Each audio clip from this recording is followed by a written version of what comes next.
Hari ini, kita akan belajar tentang ringkasan. Marilah, kita mulakan. Kita lihat contoh soalan ringkasan. Untuk menulis ringkasan, langkah pertama yang perlu kita lakukan ialah kenal pasti kehendak soalan dan isu penting dalam petikan. Gariskan kehendak soalan. Baca arahan soalan dan gariskan kata kunci untuk memahami apa yang diminta. Berdasarkan arahan soalan, kehendak soalan ialah kepentingan penganjuran rumah terbuka.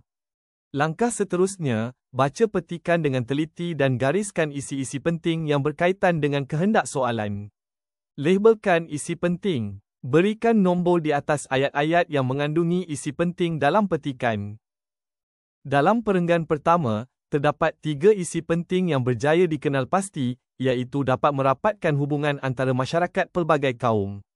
Isi kedua, mendapat kenalan baharu. Dan isi yang ketiga, memupuk semangat perpaduan antara kaum di Malaysia. Kita lihat perenggan kedua pula.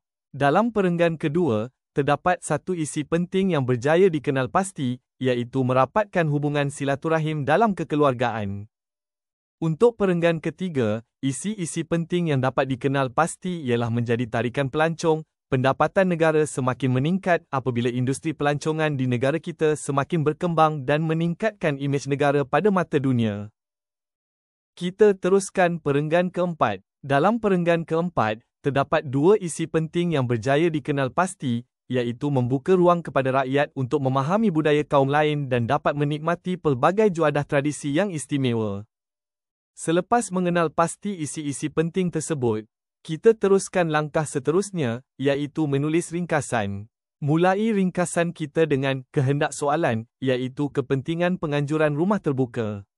Antara kepentingan penganjuran rumah terbuka ialah dapat merapatkan hubungan antara masyarakat pelbagai kaum. Gunakan penanda wacana seperti selain itu, seterusnya, di samping itu dan akhir sekali untuk setiap isi.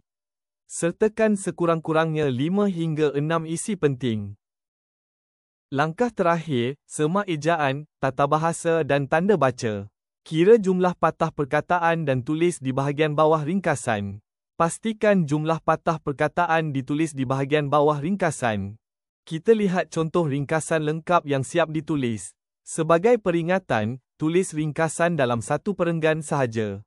Tiada pendahuluan dan penutup. Pastikan jumlah patah perkataan ditulis di bahagian bawah ringkasan. Gunakan ayat sendiri untuk menyampaikan isi-isi penting yang telah digariskan. Itu sahaja panduan untuk menulis ringkasan. Jom, kita siapkan tugasan yang diberikan.